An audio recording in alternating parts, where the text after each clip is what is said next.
now we are going to start with racial and ethnic composition of India. Racial and ethnic composition of India. Basically, when we see the racial and ethnic composition of India, we see basically it's the conglomeration of the various races and different ethnicity that have migrated to India from different parts of the world at different points of time. India is a virtual melting pot, where the people from different parts of the world at different points of time, they have migrated.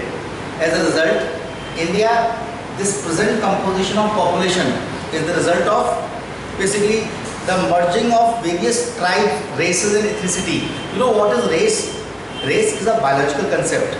Ethnicity is a cultural concept. Within one race, there may be number of ethnicity, and within one ethnicity, there may be number of tribes. So the present population of India is a conglomeration of various races and ethnicity that have migrated to India at different points of time from different places. First of all, it was Negritos or Negroid who came to India from Africa. According to Hutton, the first people to inhabit this land, they were Negritos, also known as Negroids. They came from Africa. These were the first people who inhabited this land. Basically, these people are all presently they are all found in highly scattered, isolated areas, because the people who came, races which came subsequently, they forced them to move to more isolated, inaccessible areas. So these were the first people who came to India, and they came from Africa. At present, tribes, there are certain tribes whose physical features are particularly met with Negritos or Negroid. Among these tribes whose features are particularly met with Negritos are Andamanis of Andaman,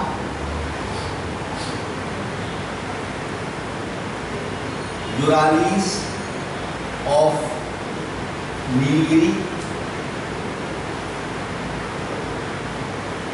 Kolayans of Palani Hills, and basically Kados of Kochi in Kerala. These are the tribes which reflect, that is, the features of Negritos are particularly met with these tribes. Apart from these tribes, there are certain tribes whose features have quite similarity with those of Negritos, and those are Angami Nagas of Nagaland and basically Badgis tribe of Rajmahal Hills.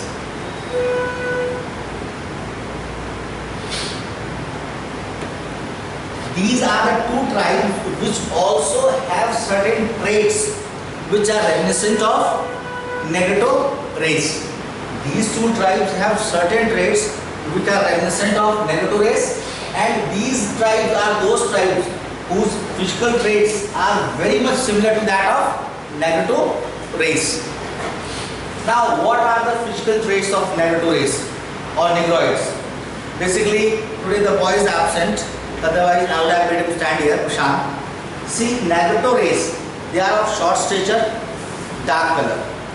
Short in stature, dark in color, broad flat nose, bulbous forehead, protruding jaws and woolly hairs. These are the physical traits of Negrito race. Are you getting this? Remember it thoroughly. Every feature. What is short stature, dark chocolate brown color, woolly hairs, gungrane baal, protruding jaws, and basically this bulbous forehead, bulging forehead. You might have seen among the Negroes, their forehead is bulging. Bulbous forehead, woolly hair, protruding jaws, and basically short stature and dark chocolate brown skin. Now, soon after, as they came, not taking much time, within a span of 500 to 1000 years, the next major race, that is Proto-Australoid, came to India. Soon after, close this one. Soon after Negroes, Proto-Australoid, they migrated to India. These people came from East Mediterranean region.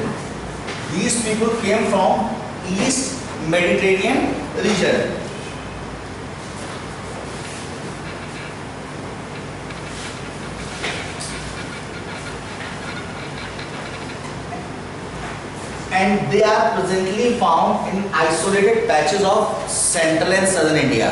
Proto-Australoids are presently found in isolated patches of central and southern India.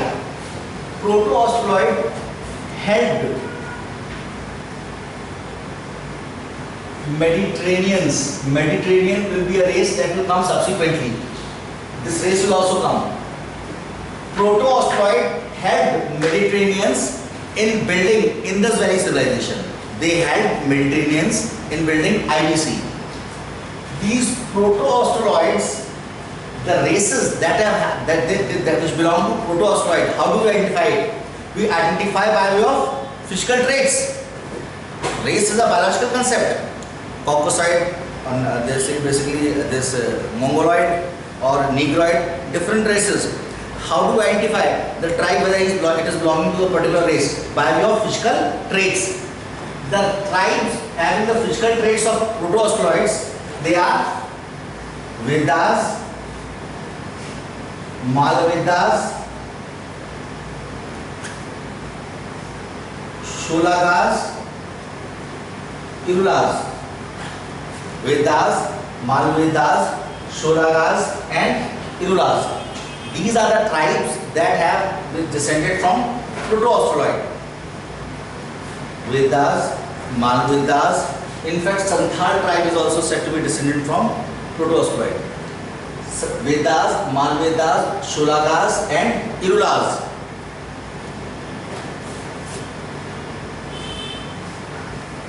These are the tribes which belong to Proto-Australoid race. Now, it was the Proto-Australoids who forced the Negroes to isolated areas. They forced the Negroes to isolated areas. In terms of physical traits, in appearance, Proto-Australoids were exactly same as that of Negroes, except one difference. They were not having woolly hairs.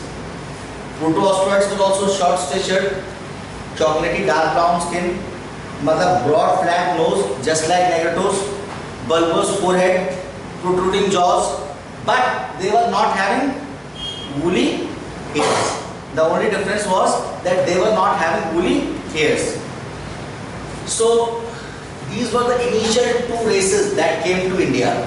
After this, third, Mongoloid. Third is Mongoloids. Basically, anthropologists believe China to be the original homeland of Mongoloids, and these Mongoloids have entered into India through northern mountains of north and northeast. These Mongoloids have entered into India. This Mongoloid race is presently widespread in Ladakh, Sikkim, and entire northeast, that is Arunachal Pradesh, Nagaland, Manipur, Mizoram, isn't it? Meghalaya. These Mongoloids, China is presumed to be the original homeland of Mongoloids, and they entered into India by way of passing mountains of north and northeast.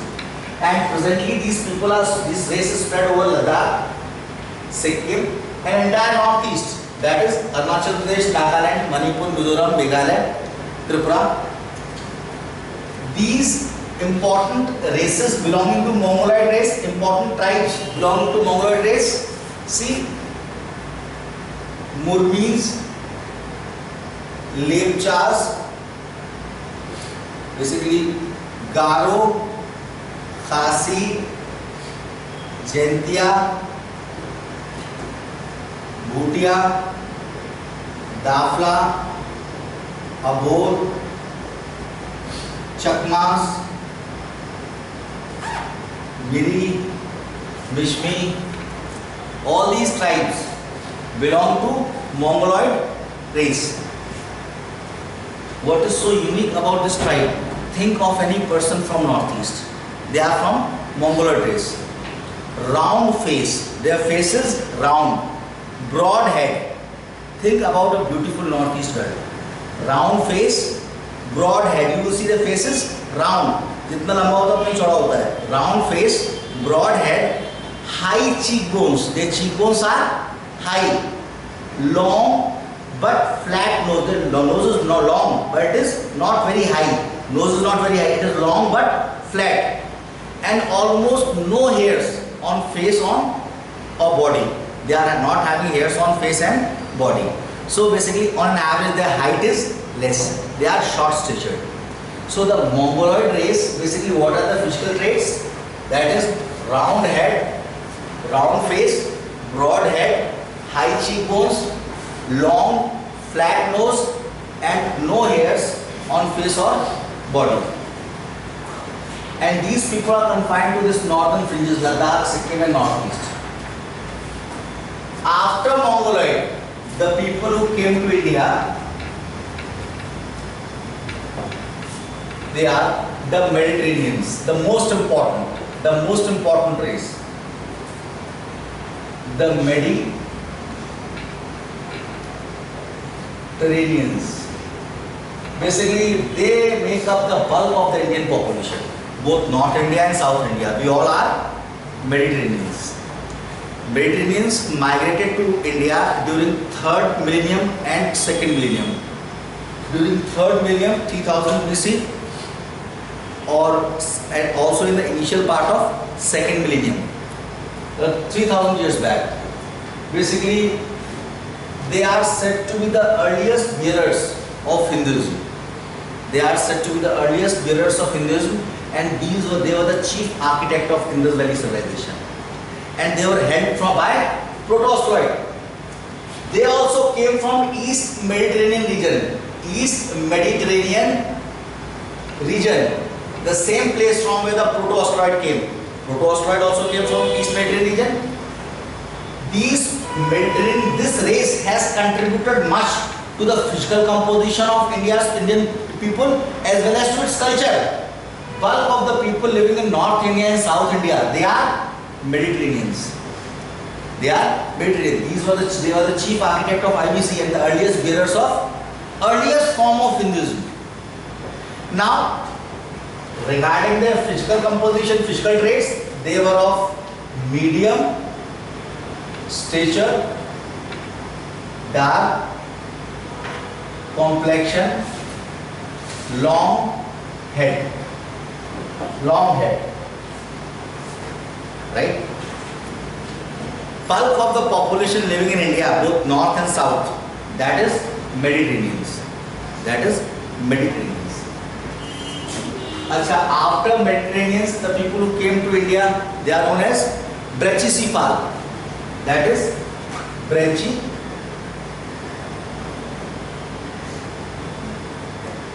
Basically, Brachycephal means broad-headed people. Kyrgyz and Parsis. If you see the Kyrgyz and Parsis, they are having broad head. Their width is more. Broad-headed people are known as Brachycephal. The race after Mediterraneans who came to India, they were Brachycephals. They are broad-headed people.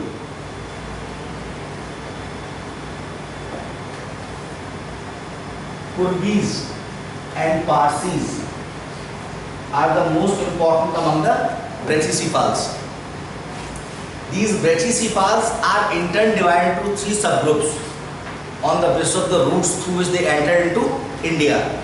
They are divided into 3 subgroups. Armenoid, Alpinoid and Dinaric.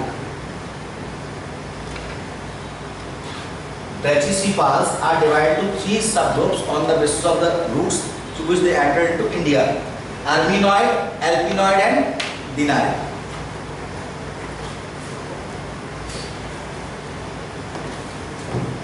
And the last wave of migration is represented by Nordic. The last wave of migration is represented by Nordic. These Nordic peoples migrated during the last second millennium, basically last 2000 years. Basically, they are found in the northwestern part of the country, in North India. These Nordic people they used to speak Aryan languages. They used to speak Aryan languages. Basically, they represent the last wave of migration into India. On the basis of skeleton and the cephalic index, what we study, that this is the last wave of migration that have entered into India. So they are found mostly in North India, Northwest India, Punjab, Haryana, Rajasthan, Western UP, and they are among the high caste. And their physical features are basically they are tall, strongly built, well-developed nose, fair complexion. So Nordic peoples, they are Aryan-speaking people. They were the last to come to India. They came during the second millennium BC, and they are represented among the upper caste, especially in Punjab, Haryana, and Rajasthan. And basically, the bulk of the population in the northwest of the country, northwest, it comprised of Nordic. So these were the major races that came to India at different point of time from different places, and subsequently all these races have got merged up. There is no pure race left today. Basically, intermingling of races have taken place. On the broad scale, we divide the race into Caucasoid, Mongoloid, Negroid, and basically this Caucasoid, Negroid, Mongoloid, Australoid. But no race has remained pure. Basically, intermingling. Basically, we belong to the same species. So basically, because of we are mutually fertile, so none of the race has remained pure, and therefore these physical traits have also merged with each other. If you see, as a species, basically we have gradually evolved over the period of time, and we cannot. It is very difficult to study evolution of man as a species. Rather, it is possible to study evolution of man as a hominid. Hominid means those who walks straight. If you study the evolution of man as a hominid, then Australopithecus, we can trace our origin from Australopithecus, that existed about 2.5 million years ago. If we evolve the evolution of human race, then we can trace our origin from Australopithecus that existed 2.5 million years ago. After this, gradually we evolved into Homo habilis. His brain size was cranial capacity 1/3. Brain size was 1/3 of the modern man. Then it evolved into Homo habilis. His brain size was also basically half. It was just 2/3 of human present brain. Australopithecus evolved into Homo habilis. Basically, these were the people who learned the art of making tools, what we claim to be ours. They learned the art of making tools. Then, after lakhs of years, they evolved into Homo erectus, and it was Homo erectus who learned the art of fire. We take the claim, but it is not the Homo sapien race that have developed tools or fire. It is after Homo erectus that Homo sapien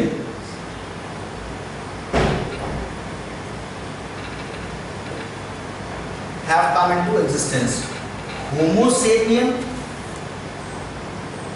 Neanderthals, Cro-Magnon.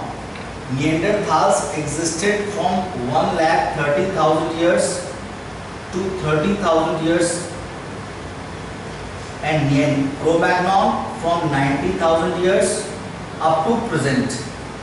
That is, Neanderthals and Cro-Magnon were the two Homo sapiens, the same species. They were belonging to the same species.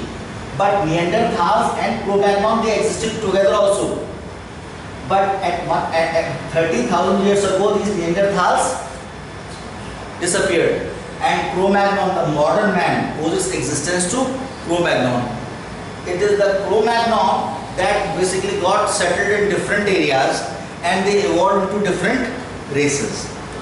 As a species, we have evolved like this. It was this Cro-Magnon who got settled to different parts of the world, and thereby gradually different races came into existence, like Mongoloid, Caucasoid, Negroid, isn't it? Gradually, within these races, different cultures developed that led to the evolution of different ethnicity within the race. And within particular ethnicity, different tribes gradually emerged. What we are studying in India, that is, in India, what were the different races that migrated to India at different point of time, and presently which tribes have the reminiscent features similar to those races. That was what we were studying, and now in the next lecture we will discuss the major tribes, tribal areas and the tribal problems, right?